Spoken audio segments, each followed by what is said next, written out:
এমন ভাবে বলেছেন, কোন মুমিন ব্যক্তি যদি দাজ্জালের যুগটা পেয়ে যায়, সে যেন তার সাথে মোলাকাত করার আকাঙ্ক্ষাও পোষণ না করে। কারণ এটা এমন একটা ফিতনা হবে যে ইমানদার মানুষের ইমান হরণ করে ফেলবে। দাজ্জাল কে? সে কি মানুষ নাকি কোনো সভ্যতা? সে কোথায় থাকবে? কোত্থেকে বের হবে? এখন সে কোথায় আছে? সে কি আগেও ছিল? প্রশ্নগুলো কি ঘুরপাক খায় না মাথায়? আচ্ছা, সে একজন মানুষ, সে কোনো সভ্যতা নয়।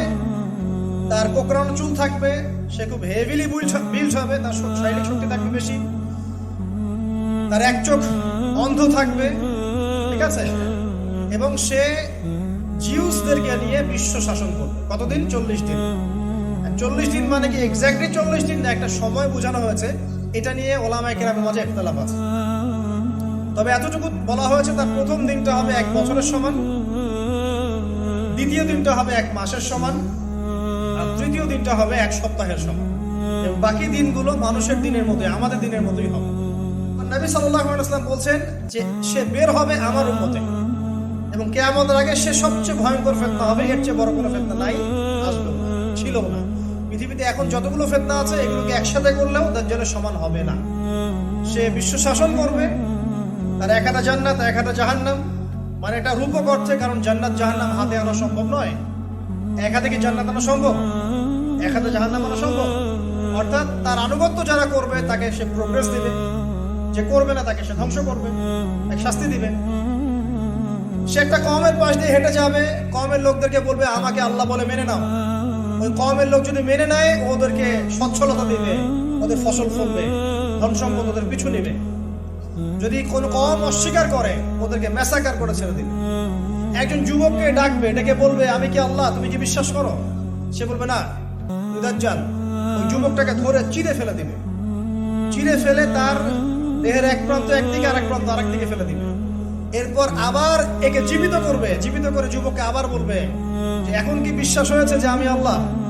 তখন যুবকটা বলবে এখন আরো স্পষ্ট বিশ্বাস হয়েছে তুই দাজ্জাল।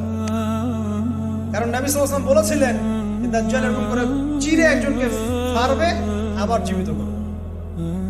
নবী সাল্লাল্লাহু আলাইহি ওয়াসাল্লাম বলেছেন এই যুবক হবে অনেক উঁচু স্তরের শহীদ।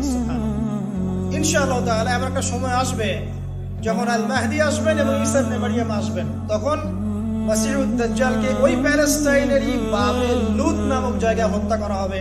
হাদিসে লেখা আছে বাবে লুদ নামক জায়গা, সেখানে এখন ইসরায়েলের base camp, air base camp. সেখানে ঈসা ইবনে মারইয়াম তাকে হত্যা করবে। তার আগে সে বিশ্বকে চষে বেড়াবে এবং জিউসদেরকে নিয়ে সে সারা বিশ্ব শাসন করবে। মুসলিমদের মধ্যে মাত্র একটা দল থাকবে যারা ওর বিরুদ্ধে দাঁড়াতে পারবে। বেশিরভাগই, ম্যাক্সিমামই পারবে না। একটা মাত্র দল।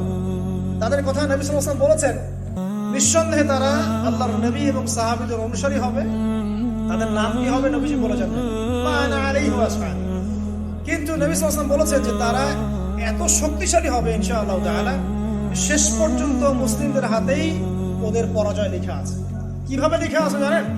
এটাও হাদিসে এসেছে যে একজন জিউস সৈন্য যদি পাথরের পিছনে গিয়ে লুকায়, পাথর কথা বলা শুরু করবে। পাথর বলবে ইয়া মুসলিম, হে মুসলিম, ইন্না ওয়ারাআল ইয়াহুদ তাআল ফাকতুলহু, হে মুমিন মুসলিম, আমার পিছনে একজন জিউস এসে লুকিয়েছে, আসো তাকে হত্যা করে দাও।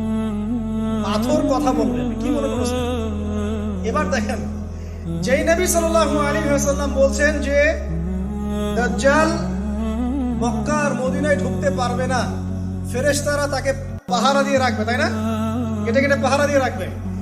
সেই নবী সাল্লাল্লাহু আলাইহি ওয়াসাল্লাম মদিনাতেই ইবনে সাইয়্যিদ নামক একজন ব্যক্তিকে, একজন ইহুদি যুবককে দাজ্জাল মনে করছেন। তার সাথে সাহাবীরাও যাচ্ছেন। ইবনে সাইয়্যিদকে ডেকে বলছেন, ইবনে সাইয়্যিদ ইহুদি, তার কোকড়ানো চোখের সমস্যা একদম দাজ্জালের সাথে মিলে যায়। নবীজি বলছেন তুমি কি দেখো? ইবনে সাইয়্যিদ বলছে আমি তো আরশ দেখি। নবী সাল্লাল্লাহু আলাইহি ওয়াসাল্লাম বলছেন আরশ কোথায়? হাদিসটা সহিহ মুসলিমে আছে। আরশ কোথায়? তো ইবনে সাইয়্যিদ বলছে আরশ পানির উপরে। তখন নবীজি বলছেন তুমি তো শয়তানকে দেখো। কাকে দেখো?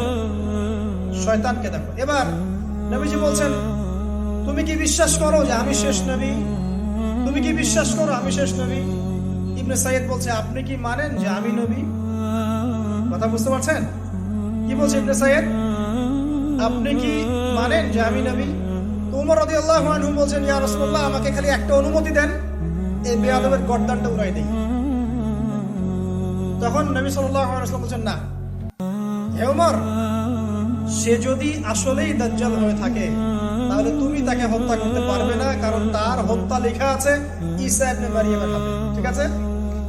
আর যদি সে দাজ্জাল না হয়ে থাকে তাহলে নিরপরাধ ব্যক্তিকে হত্যার মধ্যে কোনো ফায়দা নাই। আসুন, এখান থেকে বাঁচার জন্য আপনাকে একটা সলিউশন দিচ্ছি। আপনি সূরা কাহফের প্রথম 10টা আয়াত পড়বেন, শেষের 10টা আয়াত পড়বেন। ইনশাআল্লাহ তাআলা আপনার জীবন দশায় যদি দাজ্জাল কখনো বের হয়, ইনশাআল্লাহ আপনি মাসিহুদ দাজ্জালের ফিতনা থেকে বেঁচে থাকবেন ইনশাআল্লাহ। খুশি হন নাই? ওকে কি ফেস করতে যাচ্ছেন? ফেস করতে পারবেন না। ফেস করার দরকার নাই। আপনি কল্পনাও করেন না যে আপনি তাকে ফেস করছেন। ওই যুগটা প্রচন্ড রকম ফিতনার হবে, আপনি পারবেন না। এটা মুমিনদের পক্ষে কঠিন হয়ে যাবে। সো সবচেয়ে ভালো হচ্ছে আপনি সূরা কাহফ তেলাওয়াত করেন।